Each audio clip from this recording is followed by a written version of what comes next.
reporters, pride and dignity. Stop the New World Order. Welcome to Herpanwo TV. Right, I'm sorry, I look a little bit like the ghost of some kind of old Franciscan friar, don't I? But it's a bit chilly in here still. I've turned the heating on. The heating's coming on, but it's a little bit nippy. I don't want to put my blanket around me again like I did on the last video. Right, or not the one before. Sorry, the one before last I did that. Okay, so now I'm actually... This is a video that I told you I was going to make. I mentioned on a previous video I was going to make this one, and I promised I'd make it. Unfortunately, it's not the video I thought I was going to make. The video I wanted to make was one a little bit like previous ones, previous videos where I go to various places. I go to various places in London, or I go to an event. I take my camera along with me. I do a little shoot on the train or the coach or something, like I did with the alien autopsy and stuff like that. And then I go in there and I come out and I give you a running commentary on what happened. I won't be able to do that this time, but I'm going to do the best I can to make it up to you. Okay, in that respect. Now, what I was going to make the video about, in this case, the running commentary and the visit, was to live show at Conway Hall, the same one where that what's his name, the conspiracy theorists are losers guy turned up at, Mr. Kowalski or whatever he's called. Only this one was for a YouTube user, a YouTube content creator, as they're called nowadays, a bit like me, but a much more popular one than me, called Sargon of Akkad. Now, some of you may have heard of him. I know that we do have, I and he share some kind of crossovers when it comes to viewers, or at least I share some of his, more likely. But he's a very interesting chap. He's a very interesting chap indeed, who I do watch. He's a full-timer. He does this for a living. He gets his money off AdSense when YouTube aren't demonetizing him and banning his content. And he gets money from donations and things like that, and selling merchandise. So basically he is a professional YouTuber, whereas me, I have a day job like most other content creators. And by the way, is the lighting effect alright? I've changed the lighting slightly, moving the lights around a little bit. So I hope you like it. Now, Sargon, it's hard to know how to describe him actually. I'll say a bit more about him when I read out his Wikipedia page, but he's part of what's known, or he overlaps certain types of groups of people. Now, one of those is what's known as the anti-SJW movement, the SJW, social justice warriors. So these are people who are opposed to what social justice warriors do, which is go around, basically, who are feminists, for example, who go around attacking men, or the so-called anti-racists who go around attacking white people, and people like that, or Muslim groups that attack anyone who dares to criticise Islam. The SJW is kind of like an umbrella social movement that sort of embraces all those things.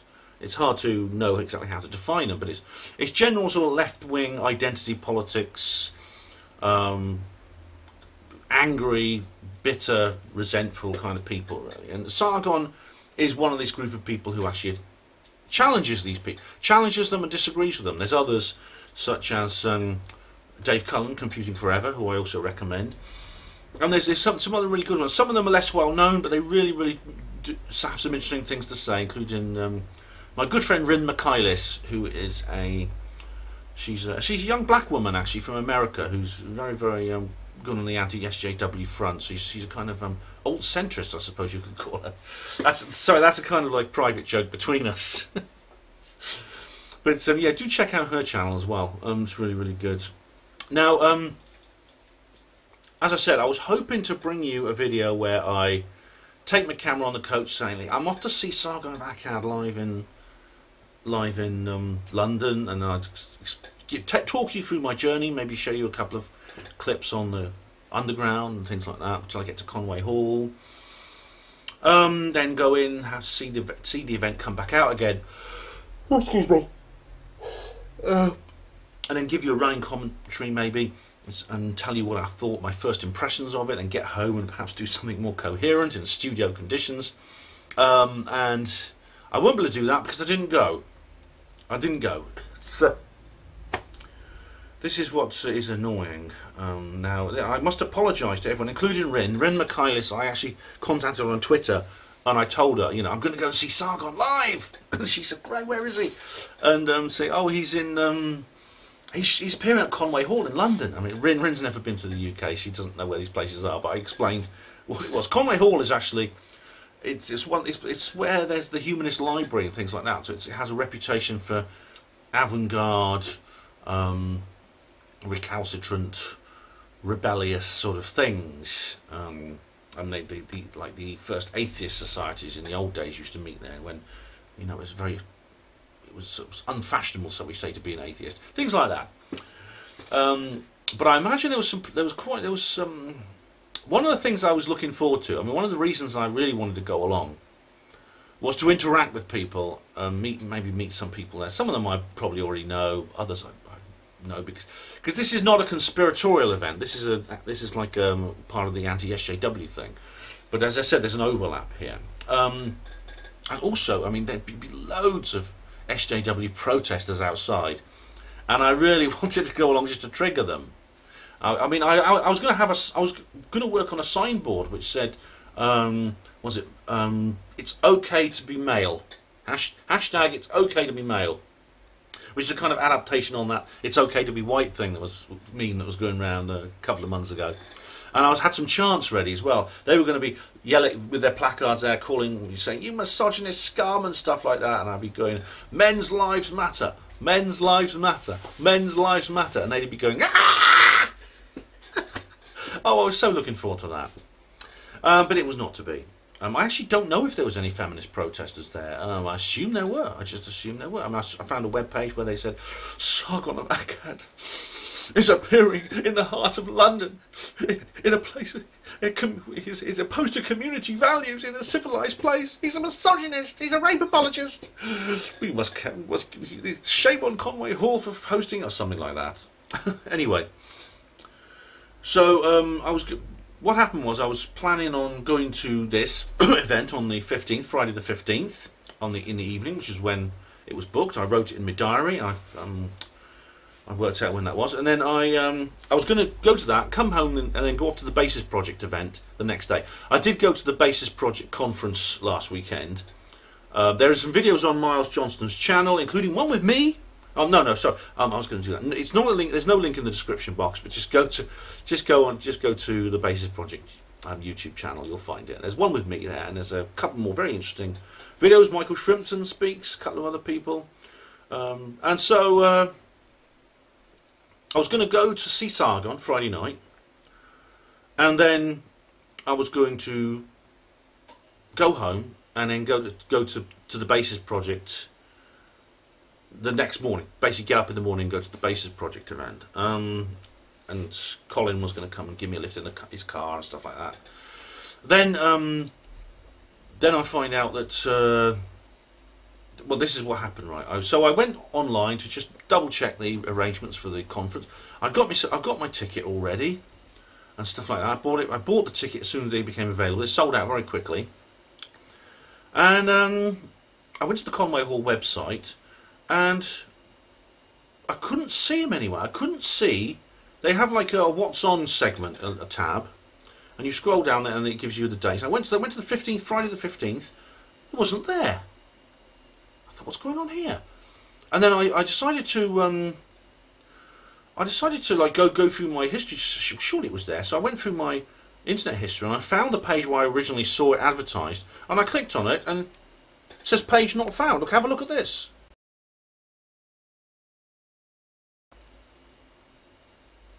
See? And so I went on a bit further, and I decided to go back to see. I'm sure if I made a mistake. And so I went to the ticket, the website where I actually bought the ticket, and I checked it out. And sure enough, the page was there, and it says here the first ever live show by YouTuber Carl Benjamin. That's his real name. Who runs the channel Sargon of Akkad. Politics, philosophy, endless idiocy of political extremes of political wing. He called him a popular vlogger with over 700,000 subscribers, and it gives a little summary of what Sargon's going to talk about, or Carl to give him his real name. Doors open, see, and here, just have a look at this.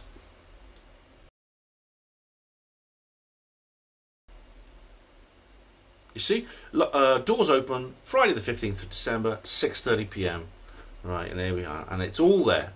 So I thought, this is a bit weird. I'm sure, I've got a ticket for the thing.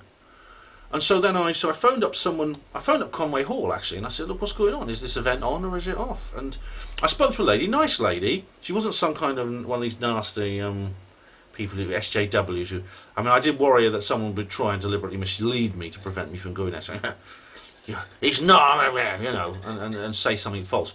No, she was nice. Oh, she said, I don't know. And then she said, I just explained, I'm going to go and see this Week in Stupid. It's supposed to be. I can't find it now. I've got a ticket and I can't see it on your website. And she said, "Oh," she said, well, I mean, if it's not on our website, then I don't know specifically." She said, "But if it's not, if it's been taken off the website, then I'm afraid it means it's been cancelled." "Oh, terribly sorry," she said. I said, "Okay, no problem." She said, "Oh, you'll be able to get a refund, I'm sure, on your ticket," she said. I said, "Okay." So I put the phone down. I thanked her and put the phone down. I thought, oh dear, it's been cancelled. This didn't surprise me, actually, because, I mean, I kind of assumed something like this would happen. I assumed there'd be a kind of situation where, you know, the Conway Hall gets some correspondence from certain concerned parties who may have made them aware of the truth about this guest they were going to have and how it may run contrary to the values of Conway Hall's community. And then that's how it starts, with a few phone calls and some letters, and then it progresses to threats, and then eventually they say we're going to picket the place and smash windows and stuff like that. This is what the SJWs do. So I assumed that Conway Hall, like most people, had cucked. They just caved in and said, okay, we're going to cancel him. But I thought, oh dear, that's a shame. So I thought, well, that's okay, I'll get my money back on my ticket anyway. So what I did was, I said, then I got in touch with Miles. And I said, look, can I come down Friday evening instead? My event in London's been cancelled. So can I come down Friday evening instead? Because Miles had plans. I mean, he wanted me at the conference. I ended up being the sort of like doorman, just because I needed to keep. There were several undesirables who were not on the who were sort of on the banned list, and I guess Miles needed someone by the door just to make sure they didn't get in. And well, you know. There are some advantages with being a big, ugly, bald ex-hospital porter with muscles, you know. So that's one of them. So I tend to get roles like that. So I went there on Friday evening. And Miles also planned to do some filming with me. He wanted to do like a video with me as well for his channel. So I said I'd go down there. We do the shoot, we do the conference in whichever order. But I went down Friday night. And I just had a good time hanging out with Miles and Colin and his friends. We had a lovely time. And so I got back on Monday morning, and well, I've had a message from Rin actually. I had a message from Rin saying, "Oh, but Sargon was there. He was at Conway Hall on Sunday." And I said, "On Sunday?" And I checked, and sure enough, for some reason, and I got no notification of this, they'd moved the event to Sunday, from Friday to Sunday. It was on at Conway Hall. Sargon was there. And they moved the event to Sunday. Oh dearie me. This means not only, well, actually, come to think about it is, I would have had to miss it anyway, because I had already arranged with Miles the week before, I think, to come down on the Sunday, to stay over on the Sunday anyway, where we were probably going to do the shoot. Which we did in the end, we did it on the Sunday evening. But, the fact of the matter is, no, I got no notification at all. It means I can't get the money back on my ticket, because as far as they're concerned, I just didn't show up. So that's £15 down the drain. Well, I'm a bit... Well, I suppose I would have been annoyed. But I mean, see, the thing is, if I'd known in advance, that they were going to shift the date to the Sunday, I could have just simply cancelled it. I could have said, look, you've shifted the date, I can't make it. I can't make this one, so could I please have my money back on my ticket? I don't know how long ago this decision was made to move it from Friday the 15th to Sunday the 17th. So that's a bit... So that's a shame. But apparently it was on Sunday at Conway Hall. Now, So I can't bring you the video I was going to bring you. But what I can do instead is I can still bring you a review of Carl's speech. And it's not as good as being there, it's not as good as being in the audience and cheering along and meeting people and talking to people. Groups of people I wouldn't normally interact with, and maybe make some new friends. So I won't be able to do that. I won't be able to sort of have the fun of maybe going to the pub afterwards and having a drink with Carl or some of the other people. I won't be able to, you know, have the fun of the day out. But I can review the recording because the recording is online. Carl Sargon of Akkad has put the recording up on his channel. So that's what I'm going to do. I'm going to do like a review of Sargon's video, the video recording of the event. Okay, so I hope that will suffice. It's going to be very similar to the one I did. It's going to be very similar to the last video I did, which was a reply to Reactionary Expat. So I'm going to do it in the same style. So I'm just going to. This is the video. There we are. Now, some people were complaining about the sound quality on the last video I did, and they said that the volume was too low for what was playing through the speakers, which I've got up right near the camera microphone. However, what I've done is I've boosted the volume a little bit. However, this is a poor quality recording. There's no feed from Carl's microphone. It's simply ambient recording from basically an open mic. So I'll do. I hope you can hear it all right. I will give you an explanation. I mean, there's not actually an awful lot I'm going to play you from this because most of it is my commentary. So we'll go to the first part of the first thing that I actually. So I go forward just 42 seconds in because it begins with just introduction and Carl's cheering. Now I should point out this is not an easy video to watch, and it's certainly not an easy video to review because it is, as I say, it's not only the sound quality is not that good, but it's also the style of Carl's speech. It's more kind of comedy show really, and it's also partly a pantomime because people are constantly cheering and clapping, but they're also interjecting from the audience. So it is rather like a pantomime, but I'll do the best I can. So I'm going to move forward to 42 seconds. It actually begins simply with Carl coming in, and then people cheer and they say hello, and he sort of says hello, and there's a lot of sort of interaction and jokes and things like that. Then he starts his particular event. Now this is called This Week in Stupid. Now Carl does one of these on his YouTube channel every week, every week he does a video called This Week in Stupid, where he goes through several news stories and explains why he thinks they're stupid. Usually he gets a bit hot under the collar and starts shouting and swearing. But I'll begin with the part in my notes where I first begin, which is, where is this? Here we go. So it's yeah, he mentions, here we go. He mentions somebody. It's okay to be right. On that note, I would like to just thank all the SJWs. It's their complaining that they didn't want me to have a stage unopposed, which is why I did this. So thank you. There we go. Now I need to figure out how this works. I don't know how much you heard of that, but he said, I'd like to thank the SJWs for complaining, for giving Christy Winters something to talk about. Now, Christy Winters is one of Carl's kind of enemies, one of his online enemies. She's always making videos about him. He's making videos about her. Well, it's not so much like, well, partly. I mean, I must say, Christy Winters is an online feminist. She's does a YouTube channel which I do subscribe to. You know what they say, friends close, enemies closer.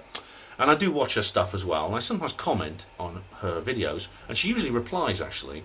I'm actually, you know, contrary to popular belief, how people see anti-feminists, you know, most of us are not misogynists, and I'm always polite to her. I'm always polite and I'm friendly to her when I'm talking to her, but I am critical of her.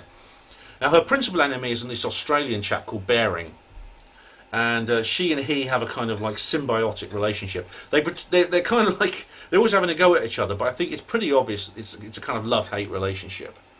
I think, see, Christy's always complaining about Baring, but basically she needs him, and he needs her, because it gives them something to... This is an important point, I'm going to come back to it later in this video, because this applies to Sargon as well. The need to generate controversy is a way of gaining attention, because controversy equals popularity.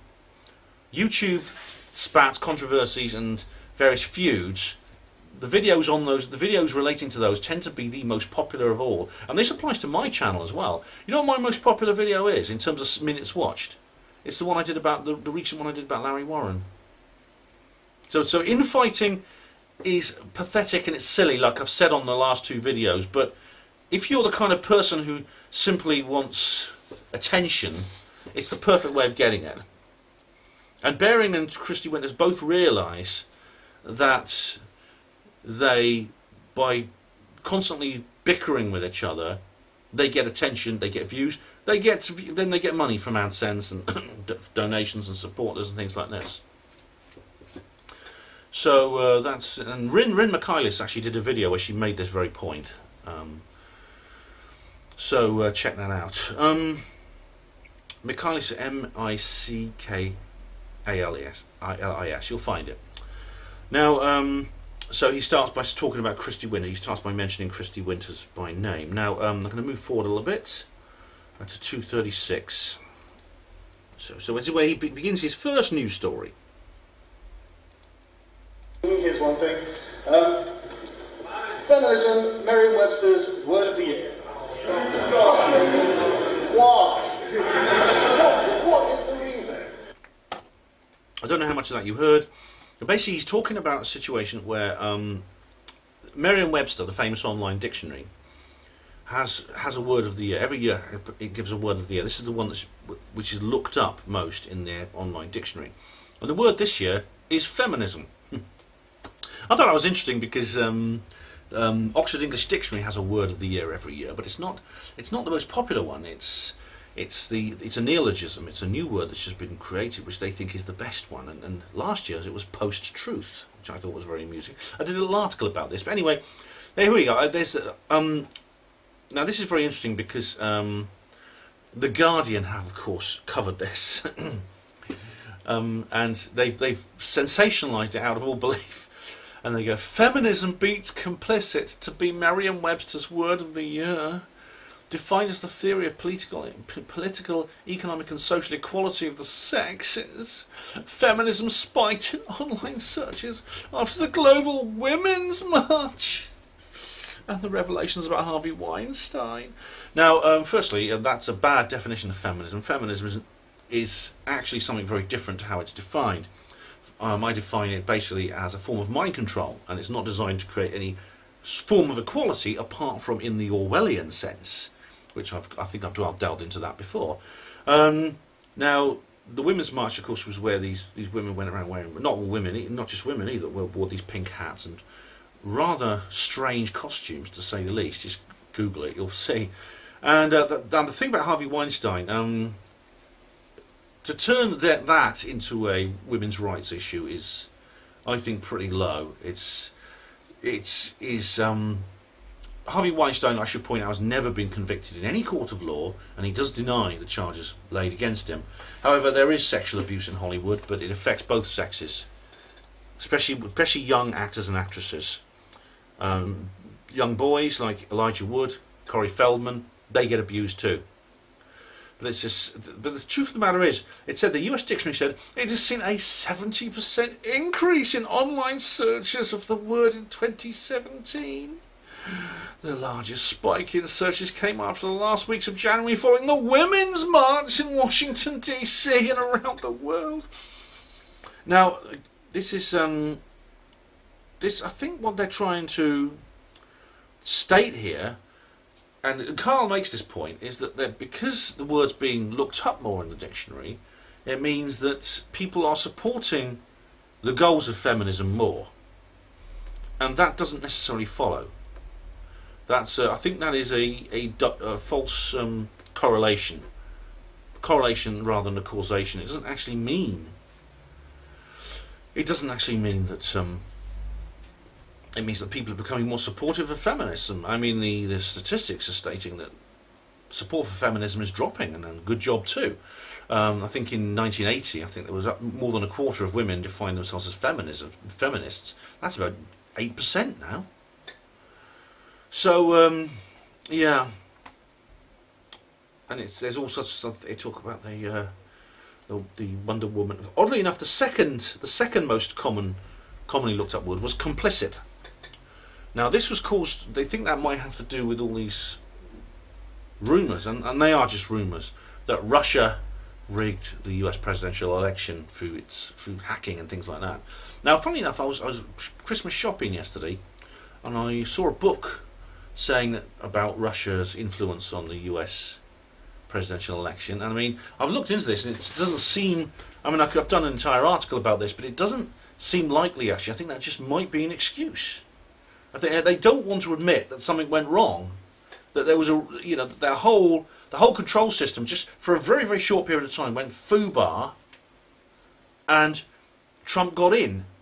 I think they don't want to admit it. Now, I know you've seen my video, the counter-trumpening. They found a way. Now, since Trump has got in, they've adjusted their strategy. They found a way to contain him in the Oval Office, but that doesn't mean that he getting in there was actually intended. What's this? Since you're here, we have a small favour to ask. Oh, this is the begging slot. Just to donate £1 to the Guardian. It only takes a minute. I wouldn't donate a bloody lump of excrement to the Guardian. Right, let's go on to the next part. Right, the next part is here we are. Right, 7 minutes 56 seconds. Here we go.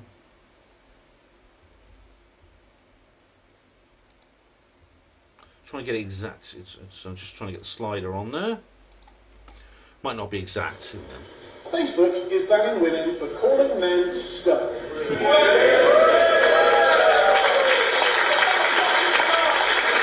Facebook is banning women for calling men scum, and someone from the audience shouts, "About fucking time!"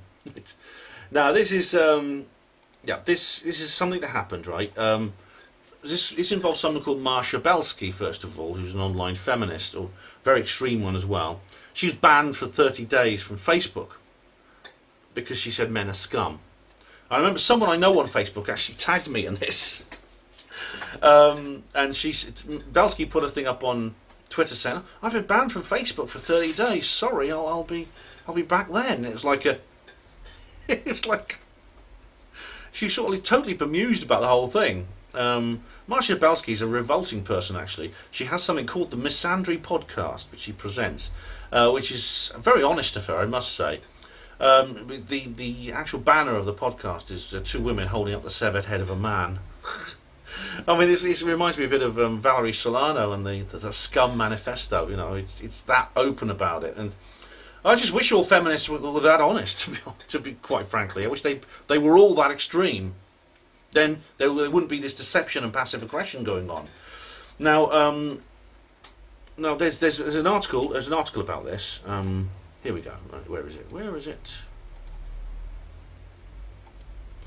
Here we go. I think I had an article here which is now gone. But basically, what it was, this was the Guardian was saying this. Yeah, that's it. So, sorry, I don't need to. I've made some notes here. There was a lot of complaints from Belsky supporters. They were saying, this is wrong. This shouldn't be done. And they say, why is Facebook not stopping harassment of women online by white heterosexual men? They're allowing that to happen. So WHMs are allowed to say things like women are scum, but we're not allowed to fight back. We're not allowed to bite back in the same way. Why is there this double standard? Well, Sargon actually brings this up, and he has a different view on this from me. He was saying because this whole presentation he does at Conway Hall is kind of like about this backlash against political correctness and cultural Marxism, although he doesn't use that term. He doesn't use it very often. I don't think he sees it the same way I do, and I'll come on to that at the end. But he says things like, he says, yes, well, this is the rules that Facebook have imposed about hate speech are now being applied more judiciously than they used to be. Because, I mean, this is true. I mean, there was a time, when it was certainly the case where if you are a WHM and you say first I should point out I do actually support the disciplining of social media users who openly post hateful material at people online. I mean, I said this when I talked about Milo, because Milo was banned from Twitter because his fans ganged up on this Leslie Jones, this actress. Now Milo was having like a much more benign argument with him, and these fans of Milo attacked her, called her, she's a black woman, they subjected her to racist abuse. Now Milo was banned for that, but as far as I know, the people who were subjecting her to racist abuse were not. I don't know, maybe they were. I think if you're going to do that, then you do deserve to be banned. If you're going to actually hurl abuse at people, yes, Facebook, Twitter should deal with you. Now, and there was also, of course, it's very well known that you can be locked up, you can actually be jailed for making, even posting opinions now about certain subjects. Now, this particular event that Sargon was at, there was like a war pact by a guy called Count Dankula. No, Count Dankula, that's it.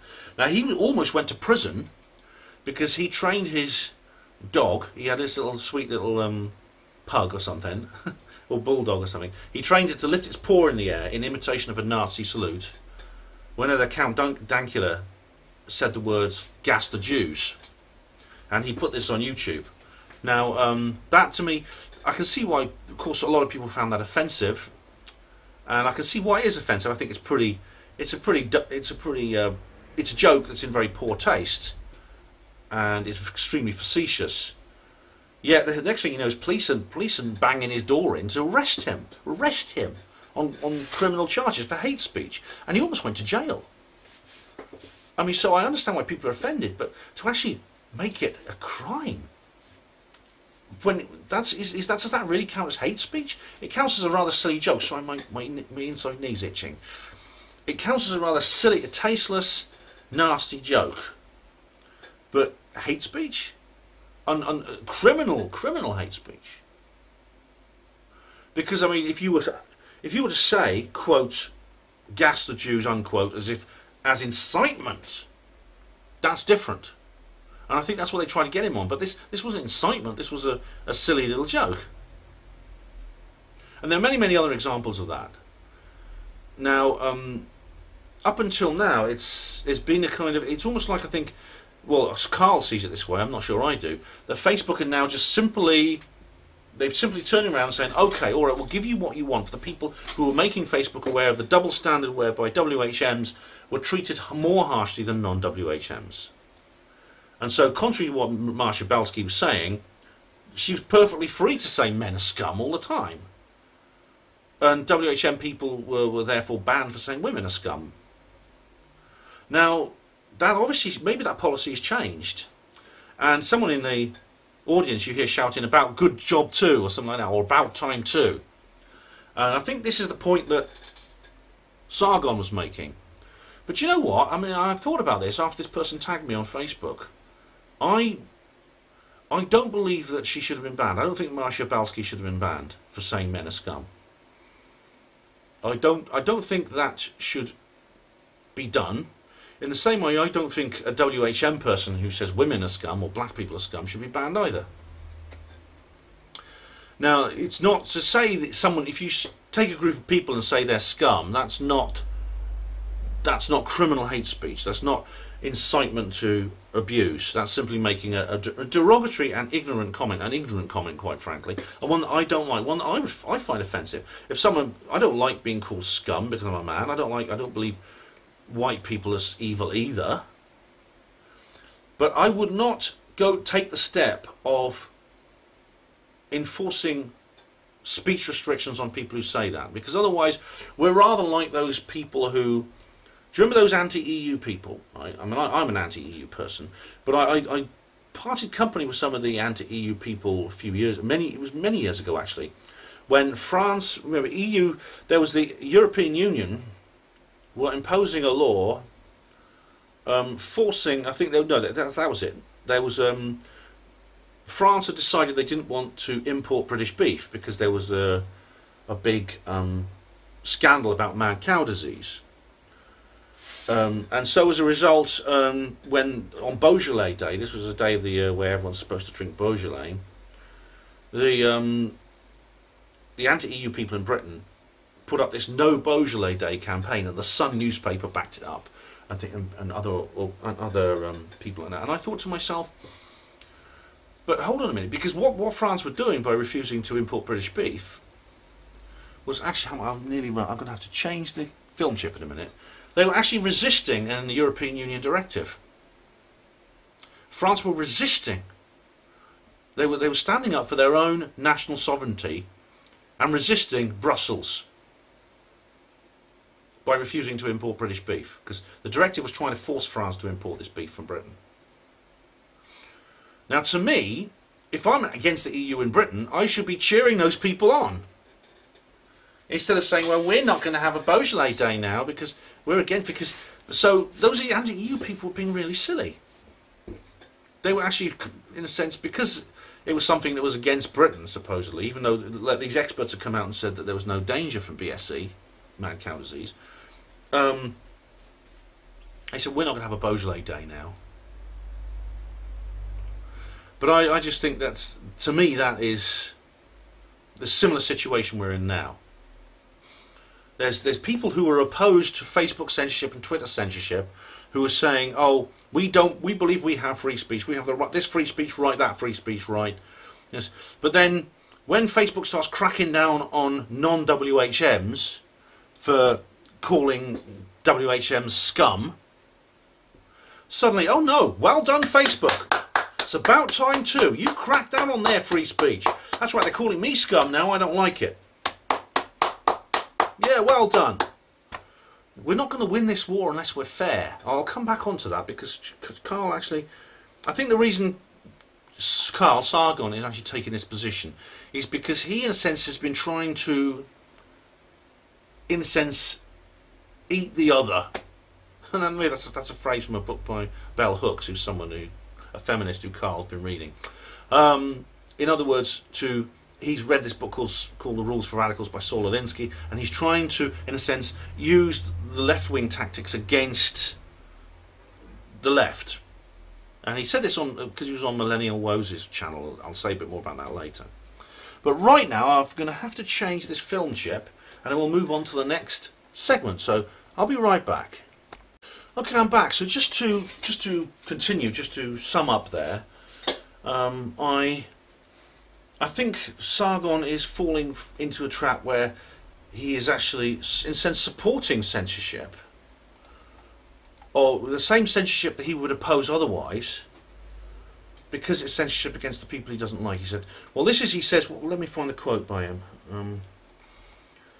He says, well, you shouldn't be, this is where, what you want is turning back on you. What goes around comes around. The very, very restrictions that you demanded are now reflected back on you, and you don't like it. Well, maybe the very restrictions themselves are what's wrong. I mean, if there are women out there who really hate men and are willing to say so, who are willing to commit violent acts like beheading, which is what it seems to be the effigy, at least, which is on her podcast, Marsha Belsky's podcast, then I believe those women should have free speech, because personally I'd like to know who they are. I'd like to know where they are, so I can avoid them. If necessary, defend myself against them. Okay, so we're going to move forward to the next bit now. This is this T-shirt, Feminism is Cancer T-shirt. Where is it? 12:55. Was it 12:54? What was the time stamp there? 12:33. So I've made some notes here. Here we go. Right. Gender, but saying feminism is irrelevant, feminism is evil, is A-OK. Well, duh. Feminism isn't a fucking gender, you retards. Alright, so I think this is the bit. It's kind of a follow-on to what was said before. One of Belsky's supporters, or some of Belsky's supporters, will come around saying, "Oh, Facebook allowed people to say that feminism is evil, but they won't let you say that men is scum." And Carl is saying, "Well, feminism is not a group of people. Feminism is an ideology. You can call an ideology evil. Yeah, you can't call a group of people evil." Personally, I think you should be able to call both evil if you want. Anyway, so that's that. So right, we'll move on to this is a different subject now. This is about someone called Lil B. 1929. Where is it? Here we go. Not the year, the minutes. Right, that's it. Dead on. This, if you're a person of colour, because Facebook is racist. It's racist. I don't know who Lil B is, but he was banned for hate speech. Now, this is about someone called Lil B, who's a rapper, apparently. And he was banned from... He was one of these people banned. He was banned for 30 days from Facebook over hate speech. American rapper Lil B has been temporarily banned from Facebook after the social media ruled he violated his hate speech codes. What he did was... here we go. He made a post about white people and gun violence. He wrote in one post, "White people are the only ones who really love their guns. You can tell they are violent people. I don't live in fear. I don't need a gun." White people are so scared that they're the reason why guns are a problem. If white people put down the guns, we'd all be safe. But nope, they're violent. This guy can't spell. I mean, it's guns, G-U-N-Z-E, violent, V-I-L-E-N-T. My goodness me. What should I expect anyone who hasn't even learned to write properly to be any more clever? Now, he was banned for that. But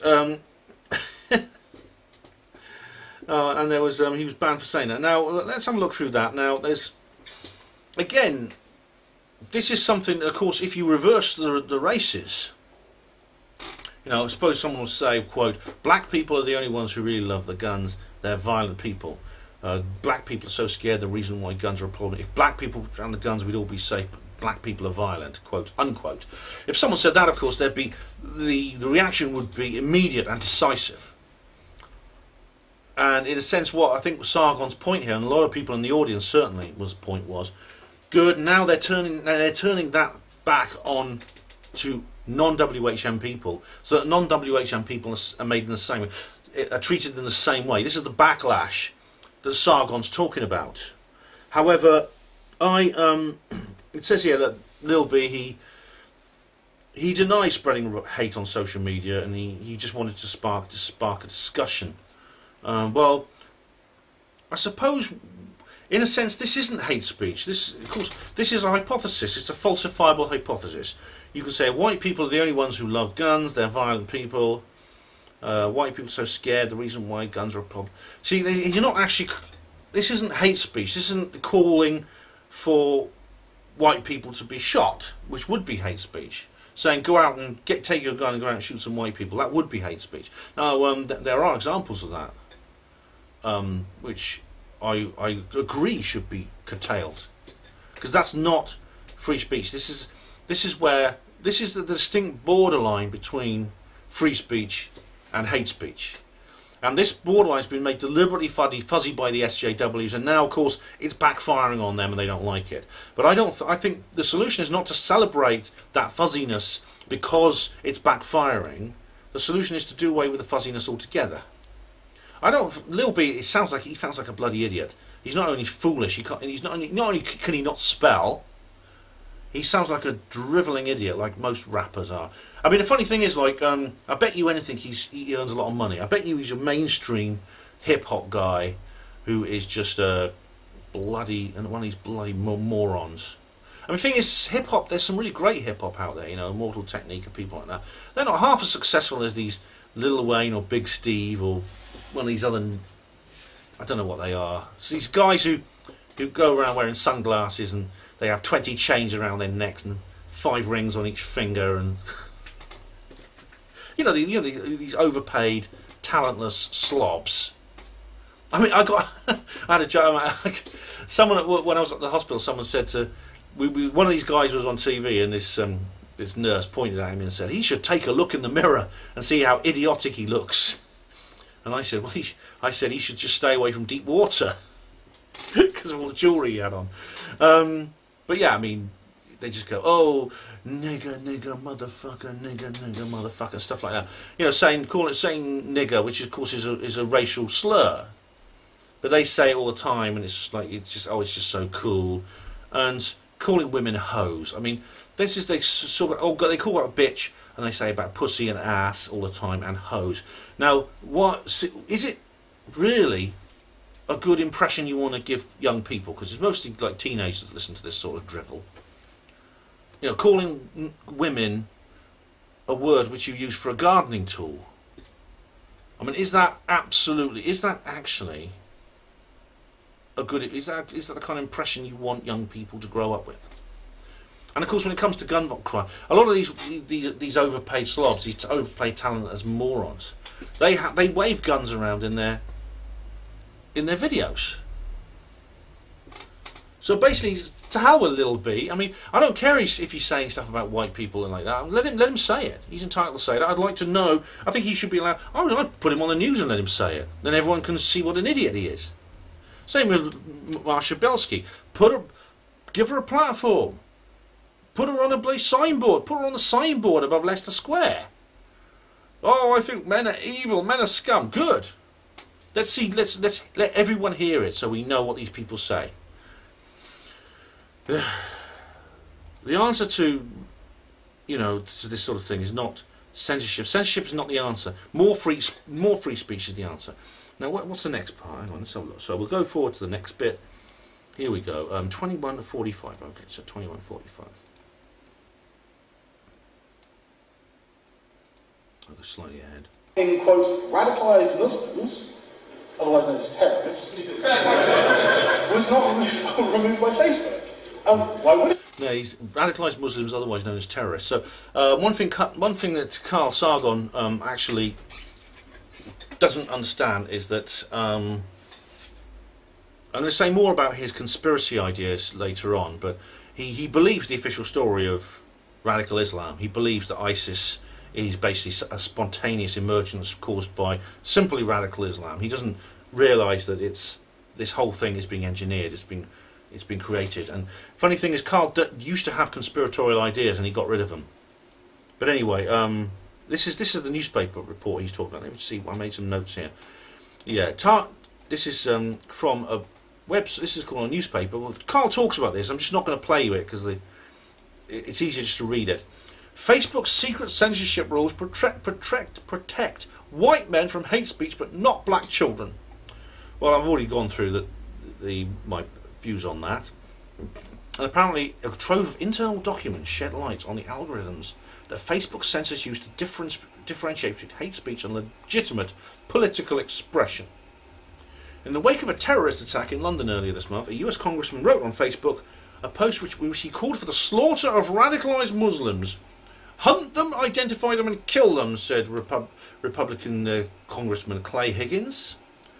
Kill them all, for the sake of all that's good and righteous, kill them all. He said this plea for violent revenge went untouched by Facebook workers. Right? But then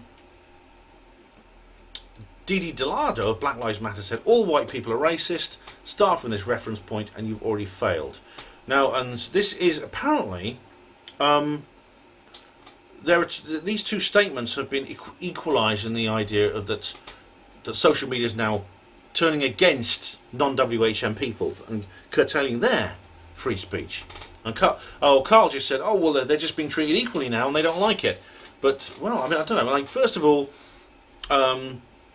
what Congressman Higgins said when he meant radical, and now Carl's saying, well, what he's talking about here is terrorists. He's not talking about all Muslims. He's talking about the terrorists. The radicalised Muslims are the terrorists. Hunt them, identify them and kill them. For the sake of all that's good and righteous, kill them all.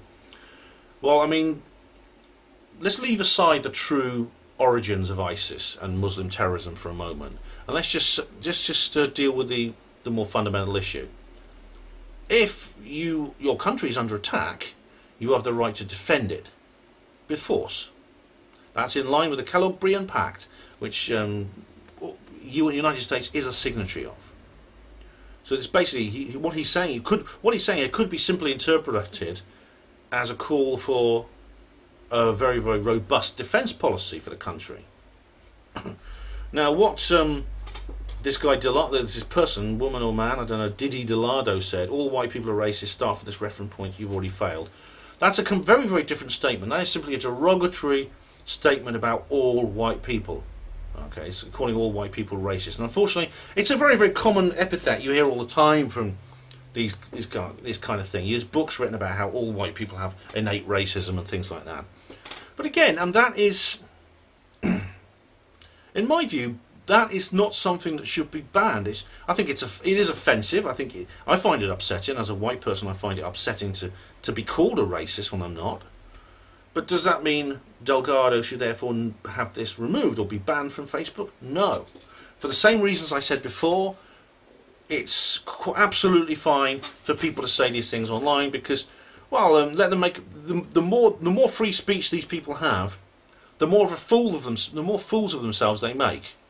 The more and more people hear them, their ignorant epithets, and the more damage it will do to their credibility. So just like Belsky, just like Miss Marsha Belsky, bitch, put this idiot Dillago up on the Leicester Square billboard as well. Let him go up there as well and say his and rant his bile. As far as I'm concerned, it'll only do good in the end. I believe that what Congressman Higgins said again is not hate speech, and I believe what Didi Delgado said is not hate speech. So neither should be banned. And again, I think Sargon and his especially one, I don't know if specifically Sargon, but his audience is certainly saying it's good now. They're censoring the other side, but I don't think that's the answer. Okay, so we're going to move on to the next bit now. There we go.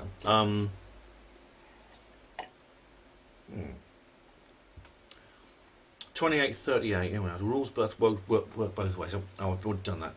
29 and 10. Policewoman suspended. Now this is a policewoman. Here we go. 2910.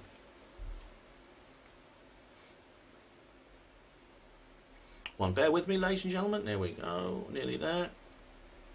Here we go. Just Facebook, where there's a backlash against the aggressive attacks on the non-approved races and genders. This is an example from the Washington Post, where a female police captain from Indiana was suspended after dismissing a man because of his white privilege. Which... Suspended? She should be fired. No, she got paid leave. So. See, it's hard to actually analyse what's been said because this is kind of a kind of pantomime kind of show where people are always calling out from the audience. What happened was, yes, a senior female police officer suspended because what she said was she actually attacked a colleague, another police officer, saying that he had white male privilege. They got into an argument and her response was, "You got white male privilege, so you don't know what it's like. You're white male privilege." And this guy complained, quite rightly. And what he said was, he actually said, he's not named here, but he said, "I was racially and sexistly slurred by Captain Carrie Webber after I asked a question of instructor in training. I am now firmly aware of the discriminatory belief that she verbally communicated. There's no place in Plainfield Police Administration or supervision for somebody who holds or espouses her discriminatory views." So she was suspended. Now, this is a different situation. This is a workplace situation. And yes, it was right for her to be suspended on that. Because, and Sargon is going to talk, Sargon talks about this. But basically, it's, again, if you reverse the races, where you have like a black, if you have like a police officer, a white WHM police officer attacking a black recruit in training and saying that they're unqualified to say something because they're black, that would be totally and immediately unacceptable, and that would be very obvious to everybody. This is not actually a free speech issue he's talking about here. This is actually a disciplinary, professional controversy, and I am glad that its WHM people can be the beneficiaries of this as well. Now, I think in this hopefully will set a precedent so that we do have more fairness in the way these rules are actually promoted. I mean, I remember very much being a porter. I remember being a porter at my hospital, and you would get non-white or porters. I mean, there were very, very few women in portering, but you get non-white guys who say silly things about white people and say, "Oh, what a silly white boy," and stuff like this. And they did it openly because they knew they could get away with it. And I objected to that. And I knew even at the time, and I mean the other guys did sort of like explain this to me because I was only 18 when I started in portering. They said, "Look, there's no point saying anything about this. Absolutely no point, because they don't care. But if you, as a white porter, was to hurl racial, say anything, not just hurl racial abuse, but say anything derogatory about black people in front of them, they'd put in a complaint and you'd be immediately in trouble." Well, perhaps both are unacceptable and both should be treated the same. And as Sargon is quite right to celebrate this particular issue, I think. Now he moves on to another issue. He moves on probably to the most disturbing event he actually brings up, which is... Now I'm going to skip that one because... Well, there's one at 31:20. There's one at 31:19 where there's this call for a Canadian university to ban any event that celebrates Canadian national celebrations and things like that. And so, but this is an actual university newspaper here, 3410. 3410. Here we go.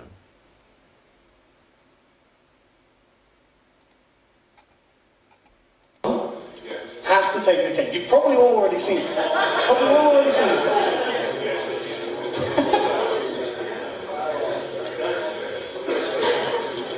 If you reversed the races on this, it would be extreme for the Daily Stormer. The Daily Stormer is like a very extreme alt-right website that actually was taken down a while ago. So I think it's up somewhere. It's up on the darknet now. But it's true. I mean, this what Sargon is talking about here is a student newspaper, which is it's a Texas college student newspaper, which it's called the Texas State University Star, where this article was published called "Your DNA is an Abomination. White is over if you want it," and it basically says some horrific things about white people, including your DNA is an abomination, white people are oppressors and shouldn't exist, whiteness will be over because we want it to be. I think that's a play on John Lennon's The War is Over song, If You Want It to Be. When it dies there will be millions of cultural zombies wandering around. A white death will mean liberation for all. A construct to perpetuate a system of racist power. White people are an aberration. This is this article from this University Star. From this University Star newspaper. Now, you're not going to believe this, but this is the good thing.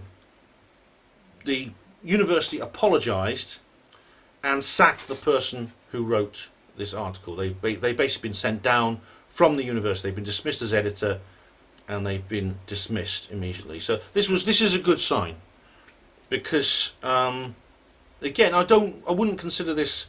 I wouldn't ever impose censorship on this particular thing. And this is not censorship. This is not a censorship issue here. I would not actually stop someone publishing articles like this for the same reason that I wouldn't stop the other people I've talked about from having free speech, because their free speech like this is an undoing of the person saying it. The people are able to sort out just from unjust. So the more unjust people who speak openly, the better, as far as I'm concerned, because they discredit themselves. Now, this carried on here. It just talks about how sorry the university was.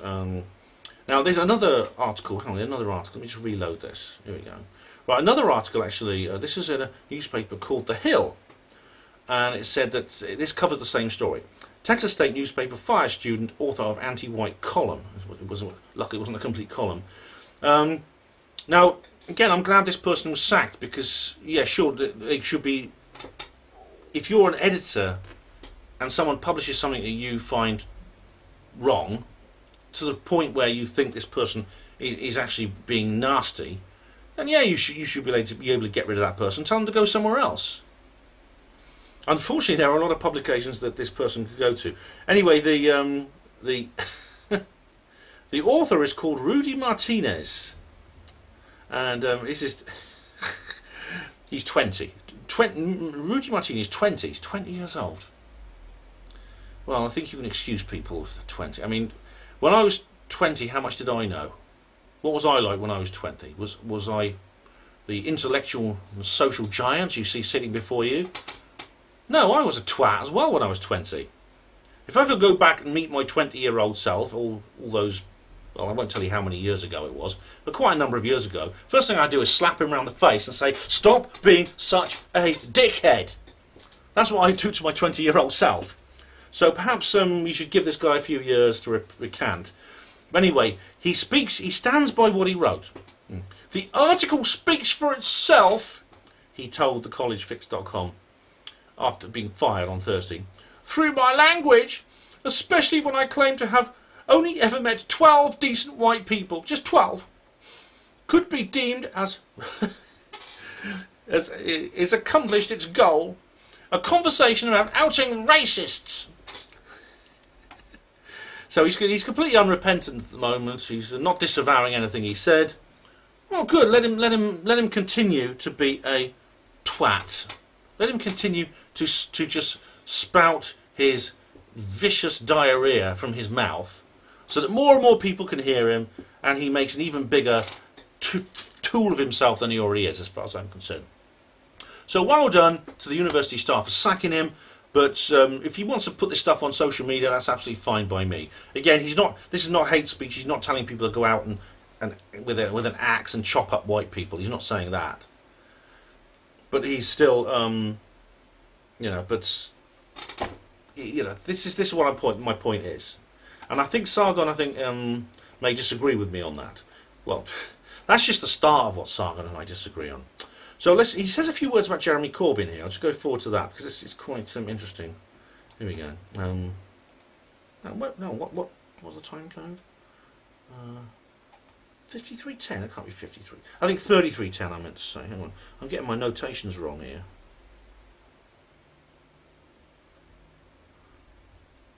Because he doesn't like Jeremy Corbyn. Here we go.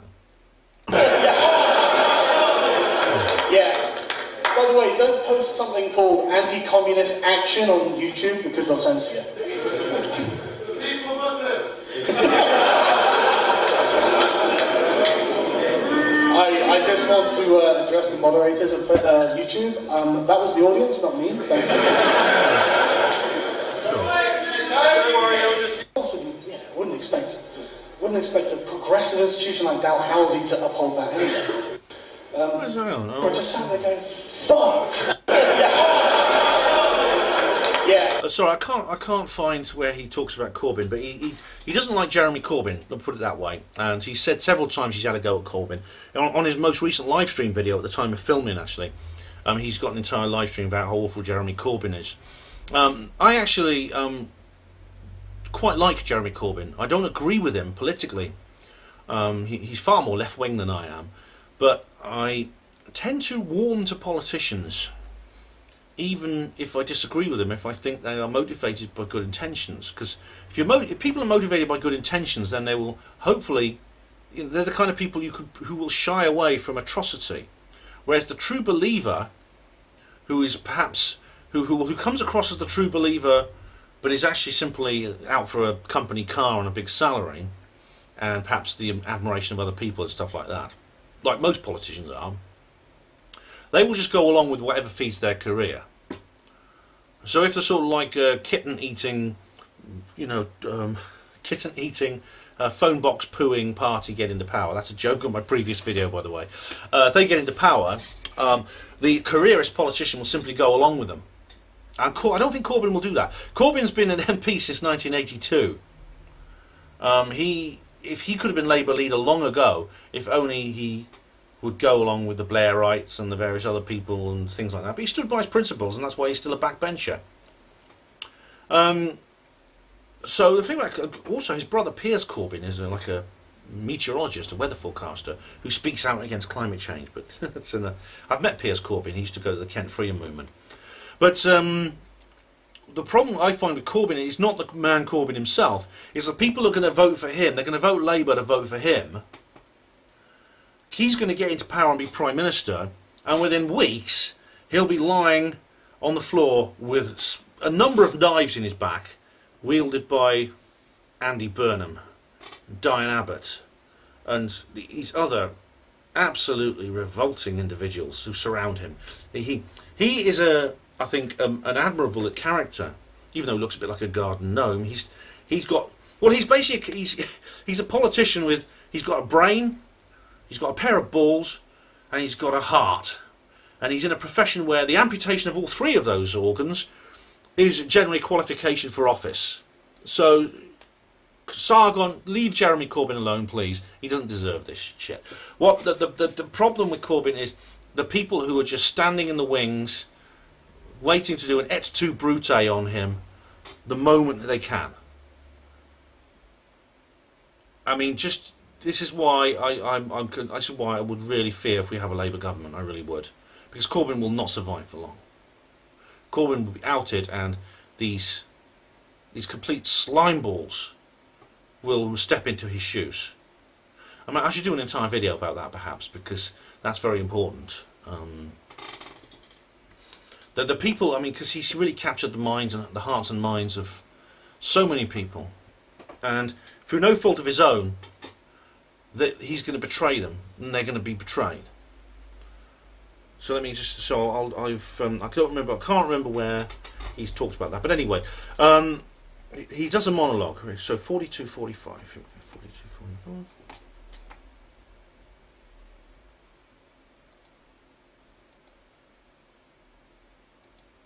Here we go. White friend.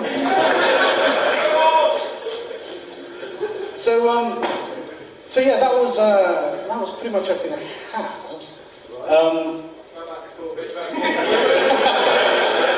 I could, or he was banned for something like 100 years by the Catholic Church. The book was banned. It was just considered heretical because it was part of a collection of part of a genre back in the Middle Ages called Mirrors for Princes. And what was for? Because in the Middle Ages you had a large. Okay, so he's again, this is difficult. This is difficult to actually play in the same way I played other things. But he's talking here about power. He said that the SJWs is about wielding power, and he said power, you have to use it or you lose it. And he brings up the people he's been studying. One of those is Niccolo Machiavelli, who wrote a book called The Prince. He's written several books. He's an infamous person in history. The church, as you just heard, the Catholic Church denounced him. In fact, the phrase "Old Nick" is the name for the devil. It comes from Niccolo Machiavelli. Machiavelli is famous for coining the phrase "the ends justifies the means," which has become a bit of a catchphrase now. Now, Carl also mentions a book. He's done an entire video on this called "Rules for Radicals" by Saul Alinsky. I'll just look that up actually, because he says, yeah, rules for Saul Alinsky. So I should have brought this page up earlier. Rules for Radicals. It's a 1971 book by community activist Saul Alinsky about how to successfully run a movement for change. The last book he wrote shortly before his death in 1972. To guide future community organisers. And what it is it's rather like The Prince in the sense that it's not about what's right or wrong, it's about what works.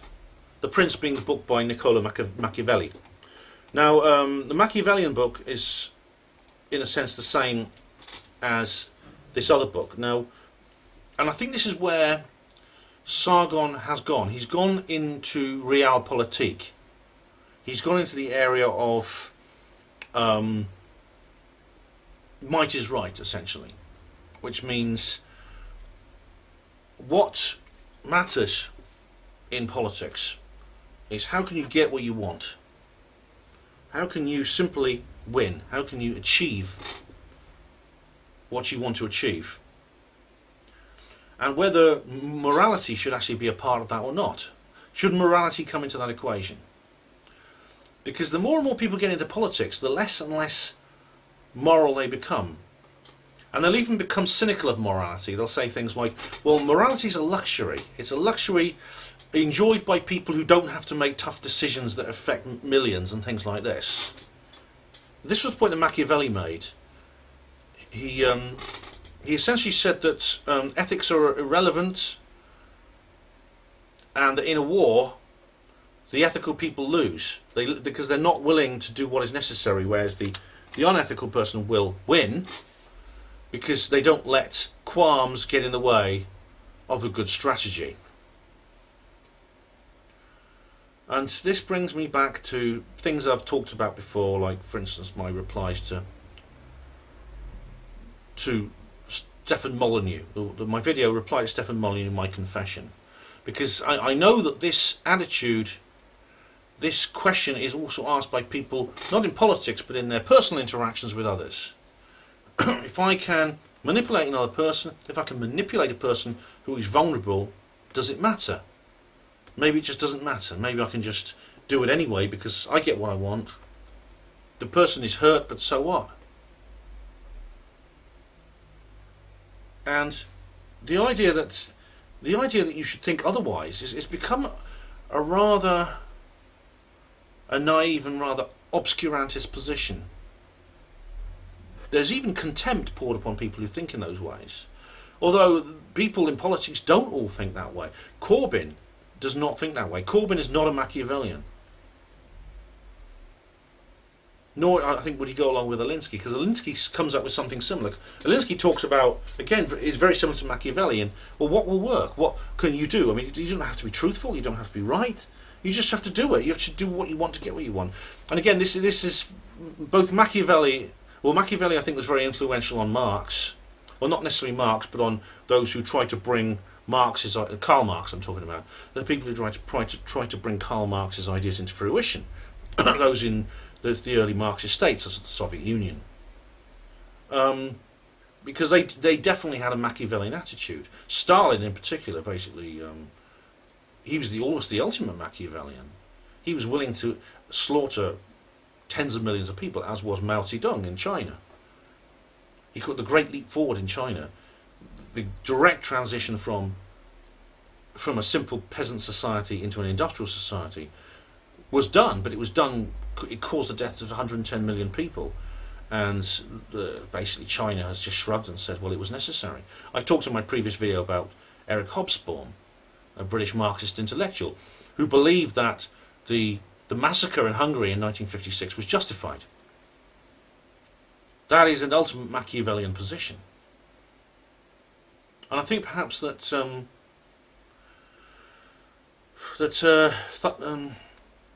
Sargon has gone the same way. Now, there was a Q&A video which I actually downloaded. I'm not going to play any of it because it was actually removed from Sargon's channel. And I don't want to play stuff if he's removed them from his channel. But it was interesting. There was a lot of people talking in the Q&As, and some of them were just sort of like the verbal equivalent was what's known as shit posters, which I think may be a term that Sargon coined. But there was actually a woman there who was there with her husband, and she was a former feminist who had seen the light, and her question and her contribution was really, really good. And it's a great shame that video was taken down. But she'd seen The Red Pill, which is a film by Cassie J. Yes, a woman director, which is basically about the men's rights movement. But I think the do probably is to look at. Let's look at Sargon's Wikipedia page, and I'll go through some of that. So here he is. There's that famous smiling face. Carl Benjamin, born 1st of September 1979, also known by his pseudonym Sargon of Akkad, is an English YouTuber known primarily for his political and social commentary. Benjamin's alias taken from the first ruler of the Akkadian Empire, Sargon of Akkad. So that's going back to the. This is not me reading now. Okay. This is me. I'll try and put it on a Wikipedia voice, actually, just so you know when I'm speaking and when someone else is speaking. Well, when Wikipedia is speaking. So Benjamin's alias is taken from the first ruler of the Akkadian Empire, Sargon of Akkad. So basically, he's named after one of the early rulers of the world's first Illuminati occupied civilization. Benjamin's early videos often concerned Gamergate and anti-feminism. Yes, he hosts live streams with guests, including internet personalities such as JonTron, and he appeared as a guest on the Joe Rogan Experience in June 2017. Oh yes, indeed. I'll be saying more about Carl's appearance on the Joe Rogan show later on. But now Gamergate is Gamergate was a controversy related to, which I don't know all the details of, because I'm actually not a gamer. Now, I do play a couple of computer games. I've got this one called Dangerous Waters, but I'm not a gamer in the sense that I am obsessed with it, because there are some people who literally are obsessed with computer games, and it becomes a kind of culture. Now, there was a big fuss about computer games a little while ago because someone suggested there should be more women involved, and then there was this fuss because there was this backlash because they believed that video game development, the video game developed industry, was essentially infiltrated by feminists who want to impose feminist principles on that particular industry. And Sargon was involved with that. It's one of the first things that made him active. He's actually not been YouTubing for very long. I mean, it's really the last 4 or 5 years, I think, that he actually was a YouTuber. 2014, here we go. His channel first drew attention during the Gamergate controversy in 2014, when he argued in one of his videos that members of the Digital Games Research Association were actively plotting to influence video game development to conform to their ideological feminist agenda. He stated that research produced by the DGRA board members was sloppy, unprofessional, and overrun by people who have an ideological agenda that they simply can't leave out of their research. In Inside Higher Ed, he describes these allegations as a conspiracy theory, or Inside Higher Ed described them, as a conspiracy theory. Now, Carl's relationship to conspiracy theories is something I'll come on a bit later. But I'll continue. Several months later, in June 2015, YouTube took down one of Benjamin's videos when it received a copyright claim from The Guardian. Well, I am a bit, here we go, I'm a bit suspicious about anything and the Guardian's real motives in that sense. Benjamin contested the claim against the video, which used substantial portions of the Guardian's video, but was not successful. The Guardian said it was offering advice how to engage with Guardian content without breaching copyright. The video was restored later the same day. However, one Los Angeles Times columnist called it alarming to see copyright law used to stifle debate in public square. Yeah, exactly. Well, this is why when people do this sort of thing, make copyright claims, 99% of the time it has an ulterior motive. I mean, this is why YouTube, I think, have got onto this kind of they've stopped putting copyright strikes on. But what they do instead is they simply block the videos in certain countries, and all will happen is if you're in a situation where YouTube used to sort of like put a strike on your channel, what they usually do now is they simply say blocked in all countries, so nobody can see it. The primary reason they've done this is because they can't cope with the workload, because there's such a massive amount of copyright infringement cases or claimed copyright infringement cases being leveled at them. Because people aren't. This is not about copyright. I've done entire videos on this because this happened to me. This happened to me in 2015 after I was at the Rendlesham Forest Conference, and I did my Colonel Holt in Rendlesham video. I mean, I've done about 3 or 4 videos all about that saga, about when I was attacked by somebody. I mean, the phrase copyright attack is now completely well understood by everyone on the internet. Everyone knows what a copyright attack is now, don't they? Well, that's what I received. That's what happens. You just get told you just get told by someone who doesn't like you. Well, someone doesn't like you will say, oh, that person's breaching my copyright. Well, they don't care about copyright. What they care about is shutting you up, getting you silenced. Now we come on to a different subject now. In May 2016, in response to Labour Party politician Jess Phillips' statement that rape threats are commonplace for her, Benjamin said, "I wouldn't even rape you," quote unquote, in a YouTube video, and repeated this on Twitter. Benjamin declined to apologise for the comments. Right, now this whole thing, I wouldn't even rape you. Now there's been a massive fuss about this, and Christy Winters has made 3 or 4 videos about this now. But now Jess Phillips is not exactly the lily white wallflower she claims to be. She's actually quite a nasty person, I think. She laughed during a parliamentary current affairs committee speech by somebody who was talking about the male suicide rates and about how young men are by far the most likely people to kill themselves. She laughed. She later tried to brush it off, but she's not very nice. Not a very nice person indeed. Now, this doesn't mean that what Sargon did was right. Again, I don't think Sargon should be banned from Twitter because of that. I don't believe any sort of criminal case should be brought against him on that because of that. But the "I wouldn't even rape you" thing was a bit silly. It was. I think it was the wrong way to deal with it, and I would have handled it differently. But I mean, he likes controversy, and I'll come to that in a little while, because I think there's an element of in a sense, what I was saying earlier about Christy Winters. The desire to generate controversy is strong with Sargon. In early 2017, Benjamin created a YouTube video with a thunderclap with 13,000 supporters in defense of the YouTube personality PewDiePie, following a controversy about PewDiePie's satirical use of anti-Semitic imagery. Oh, that's PewDiePie is the world's most popular YouTuber, and he made some rather benign jokes, but much more benign than Count Dankula's jokes about Nazis and Jews.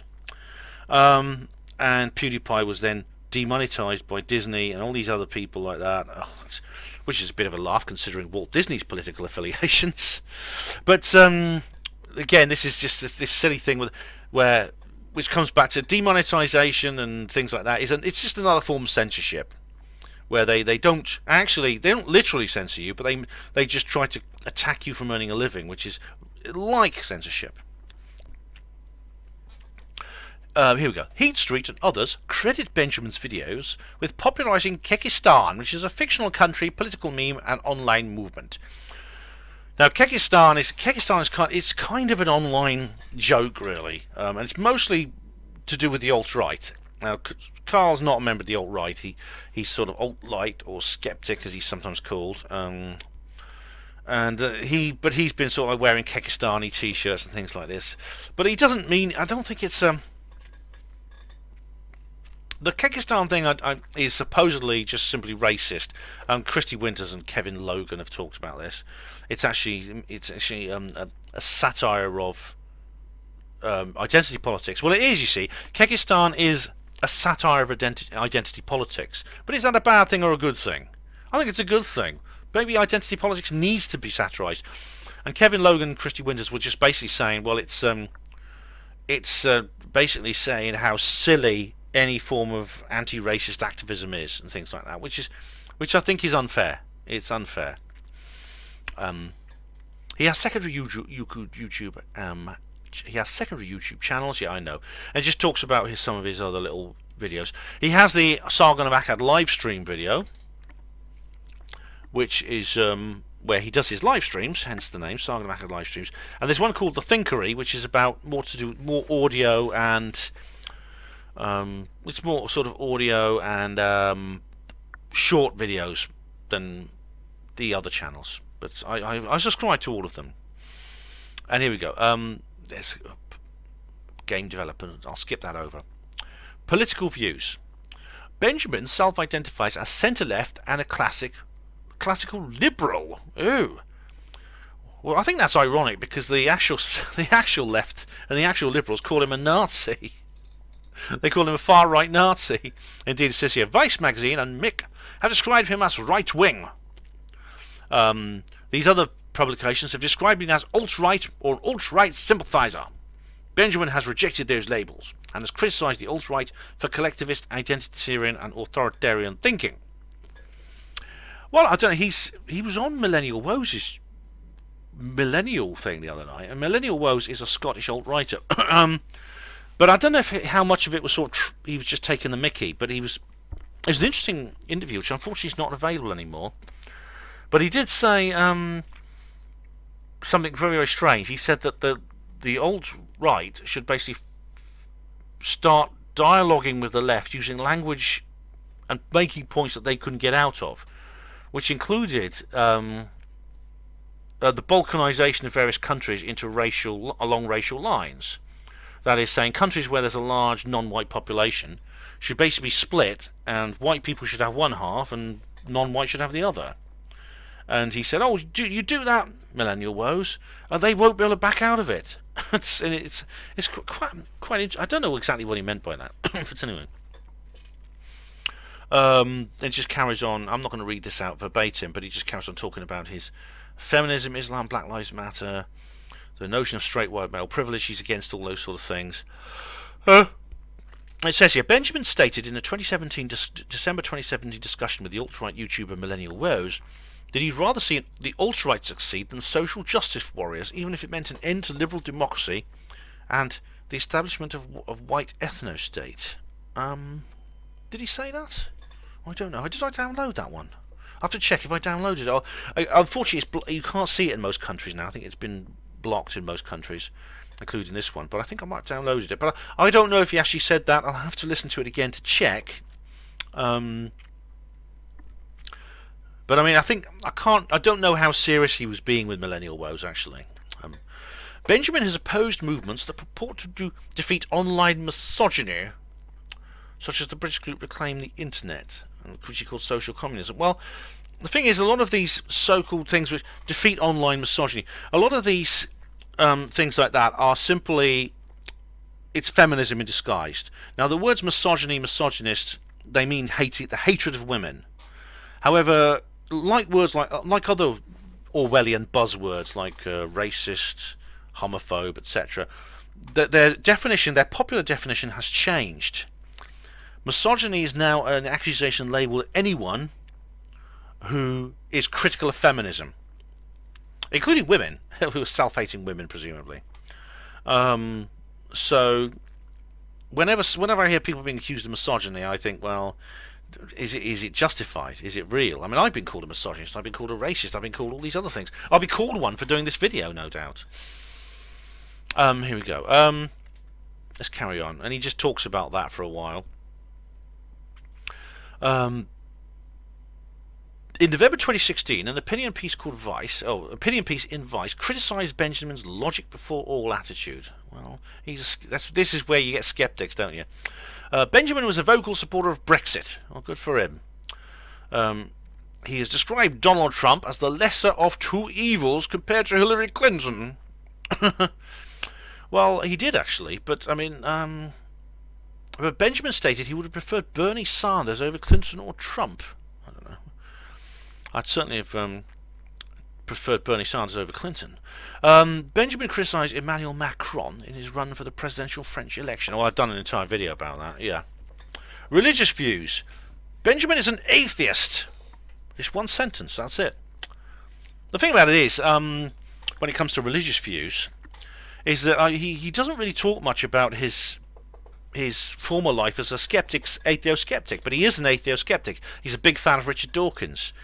But he was on the Joe Rogan Experience a couple of months ago, and he said something about life after death, which indicated that he was a bit of an MBAer. He says that people believe in life after death simply because they're scared to die. Well, that is pure MBA. Personal life, Benjamin is married, has 2 children, and lives in Swindon, England. All right, so there you have it. That's his YouTube, that's his Wikipedia page, and there you can see before you are all the those there are all the references, so you can check those out. So says a lot, really. I mean, it seems to be fairly good YouTube page, fairly unbiased compared to Helen Duncan's, which I've talked about before, certainly. Now, Sargon has been described by Christy Winters and Kevin Logan, as I think several other people, as a shock jock. Now, this is the same accusation that is levelled at Alex Jones. This is they have really gone beyond their original remit. Maybe popularity and maybe the need to earn a living now, because he's doing it full time, has really meant that it's not just about their principles and about the mission which they set their channel up for. It's about the need for attention to keep their channel going. And of course, attention is best drawn towards controversy. People love controversy. I found that with my own channel. As I said, my Larry Warren video, my most recent Larry Warren video, is the most popular video I've ever made. It's just in terms of minutes watched, it really is. Now, there's no doubt, I think there is an element to this with Sargon, I must say. But then, as there is with Christy Winters, as I've just been explaining, Christy Winters and Baring are in a kind of symbiotic love-hate relationship. It's really, really quite amusing to watch, because they slag each other off no end, but they both need each other. And they know it. Now, Carl Benjamin, he does like this. He does appear to be drawn towards getting into fusses with people. I mean, off into spats. Whenever some big controversy breaks out on the internet within the SJW, anti-SJW, feminist, non-feminist, skeptic community, he's right in there. He's very different from Micro Remedia, for example. Micro Remedia is essentially a skeptic anti-feminist, and he just sticks to that. And I love his videos. I love Micro's videos. They're really, really good. They're very stylish. He's very witty, but he doesn't. I don't believe he creates conflict for the sake of conflict. I believe he's involved in conflict. He doesn't like it, but he understands it's necessary. So in that way, Micro is similar to myself, because I sometimes get involved in conflict when I understand it's necessary. Sargon is different. Sargon enjoys this for the sake of it, I think. He does get a kick out of it, and he knows that his viewers like it, which is why he does it. This is why he had this big fallout with Thunderfoot earlier in the year. Now, Thunderfoot is another skeptic, atheo-skeptic, anti-feminist YouTuber who's quite similar to Sargon in many ways. They had a big debate during the Brexit referendum. They had a big debate because Thunderfoot was very pro-Remain and Sargon was pro-Leave. So there was a quite interesting debate there. But since then they had another falling out just a few months ago, and I can't even remember what it was about. I honestly can't even remember what the hell was going on. But I remember that many videos were made by both people on both sides. Those videos, the viewing figures on both those videos shot up as everyone piled in to watch the punch up. And this pattern continues. Now, there was this thing called MythCon. Now, this is a group called Mythicist Milwaukee, which is Mythicist Milwaukee is an atheo-skeptic organisation from Milwaukee, USA, hence their name. They had a conference in which they invited Sargon to speak, and there was a huge, massive internet fuss about it. And Christy Winters was jumping out of her knickers to get in front of the camera and say what she thought about it, as did many, many other people. Sargon himself. Massive numbers of people were talking about it, about how controversial it was. There were protesters, they had to hire extra security. But when Sargon got on stage, it was quite interesting actually, because he was given quite a battering by this interviewer. It was a very combative and very controversial. There was a lot of it got quite personal actually. It got quite heated. But it was quite good. I mean, I wonder if the people who were against him speaking at MythCon actually were still against him speaking at MythCon after that. I don't know. I mean, in my view, Sargon did reply to the points correctly. I think Sargon won the debate. But as you know, who wins the debate and who is seen to win the debate are two different things. But it's on. If you want to watch it, it's online. If you want to watch the debate, it's quite fun to watch. But I mean, there's more like this sort of thing happens regularly. I mean, there was some fuss about him appearing at Conway Hall, the most recent event, and no doubt there'll be fusses over other things he does. But it keeps the AdSense rolling in, and I don't want to denigrate Sargon, because I believe he does have principles. He's not just in this for the spat. Now, Christopher Hitchens, who Sargon admires enormously, I do question his sincerity, and I do think Hitchens, especially towards the end of his life, Christopher Hitchens, not Peter Hitchens, the one who died, Christopher Hitchens, was motivated by the desire to inflame and enrage so that he could basically get into debates with people, because that's what he loved doing. So there's an element where Sargon is emulating his hero in that way. Now, Sargon doesn't understand a few things, and this is a great shame, because he used to be a 9/11 truther, and when he was on the Joe Rogan Experience, he actually said, I used to believe in 9/11 conspiracy theories, but then, and it's a very brief segment of the interview, and I wish Joe had asked him to elaborate on this, because Sargon says, well, I just looked at the evidence and found it wasn't true, and that's at the end of the discussion really. I'd have liked to have asked Sargon a few more questions. Well, what wasn't true? What was wrong with the evidence? What did you look at and decide wasn't real? Things like that. And but he's now critical of conspiracy theories. But of course, I am not critical of conspiracy theories.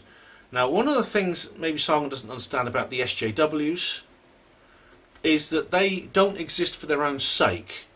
They are part of a conspiracy which is called cultural Marxism. And I don't think I've heard Sargon use the phrase cultural Marxism. I know Millennial Woes uses it, but cultural Marxism is an act of psychological warfare against the entire population. It's not what Sargon thinks it is. I mean, Sargon says, I'm against social justice. I don't want my daughter and son to grow up in a world in which they are discriminated against for being white. Things like that. Sargon himself is actually mixed race. His granddad is black and comes from St. Helena, which is interesting. And I sent Sargon some links to my own St. Helena videos, but well, he didn't reply to them. I don't know if he watched them or whether he liked them. But so he's a quarter St. Helena. He's 1/4 saint, is Sargon, yes. I wonder what he thinks about the airport. But anyway, the SJWs are essentially lobotomized shock troops for this psychological warfare agenda. Now, what is cultural Marxism? Right, if you ever gone into a cafe and you say, could I have a cup of black coffee, please? And then you pull yourself up, even if it's just for a second, and you think, have I just said something racist? And if it's a black person serving you, you start to feel really guilty. You feel almost as if you've made a racial slur against this person. But you haven't. All you've done is you've asked for a cup of coffee without milk in it. So what's the problem? There are many, many other examples I could give you. And has this sort of thing affected you? Cultural Marxism is intended to mess with people's heads. I've done videos about this. I think I've done a couple of videos about this. I certainly did one on the Basis Project conference last year. You can get it on Miles's channel, where I talked about this. The purpose of cultural Marxism is to change the way people think and feel so that they can basically be turned into a different kind of species, a different kind of person, both physically and mentally. It's extremely sinister, not least because it is so prevalent. It's like organised religion, to the extent that it's actually got a foothold over people's hearts and minds. It was designed by a group of people, the Frankfurt School, over a century, almost a century ago now. I've got a book about them actually. Did you get a book? Yeah. I've got a book I'm reading about them right now. I'll tell you more about it maybe when I've read the book. But they quite openly state, we want to take over the world by controlling people's minds. We want to change the way people think, so they'll think the way we want them to think. And then we'll have our revolution, we'll have our new world order. They didn't use the word new world order. They used the word communist utopia, but it's a new world order, come on, let's face it. But I don't think Sargon really realises that's the case, because I think his rejection of conspiracy theories have led him to not see this particular agenda. And it needs to be seen, it needs to be exposed. Cultural Marxism is destructive. It's not just, it may seem, I mean, this is where the alt-right get it wrong as well, because the alt-right believe in cultural Marxism, but they see it as just an attack against white people. They say, well, it's the Jews or whoever who wants to exterminate white people, the cathedral or whatever they call it. And so cultural Marxism is their tool for exterminating white people. It's not. It's not about exterminating white people. This anti-white agenda exists, but it's a white genocide exists, but it's not to exterminate white people. It's to exterminate all natural people. The ultimate aim of the New World Order is a transhumanist population where natural races of all kinds won't exist.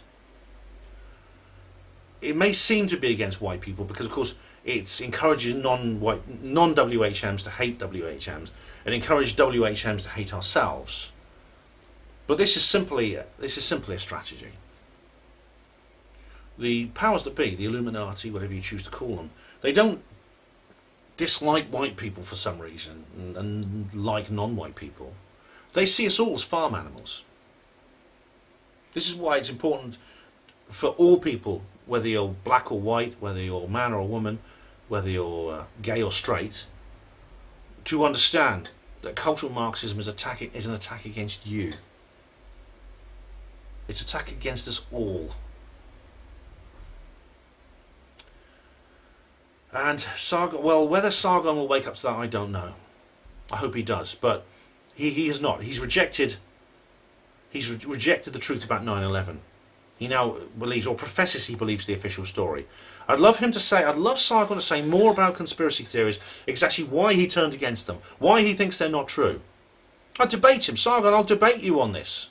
Why do you think 9/11 was an outside job? Eh? Why have you accepted the official story? I'd love to know, because obviously I don't agree with you. And therefore I don't see Sargon as someone who can actually in the long run prevent the destruction of civilization. I hope I'm wrong. I hope he does wake up to that, but I don't think he will. From what I've seen so far, he hasn't. Well, if he does, he may have to sacrifice some of his subs and some of his views. And will he be willing to do that? He has a wife, he has kids. He now depends on those views for an income. Either way, I did enjoy his lecture. I did enjoy his speech. So thanks, Sargon, for that. Thanks for doing the speech at Conway Hall. I'm just really sorry I couldn't get there myself. It was through this misunderstanding, and a rather silly misunderstanding. I don't know why the event was shifted. I don't know why I wasn't notified of that. I don't know why. I don't know how this happened. To the point where I couldn't get there. But I couldn't get there. But thanks for doing the video anyway. Thanks for recording it and putting the video on your channel. And as for you Herpanmo TV viewers, I hope you've enjoyed this. I'm sorry it wasn't the video I wanted to make, but I hope you've enjoyed the substitute. Thank you for watching Herpanmo TV. Hospital Port as pride and dignity. Stop the New World Order.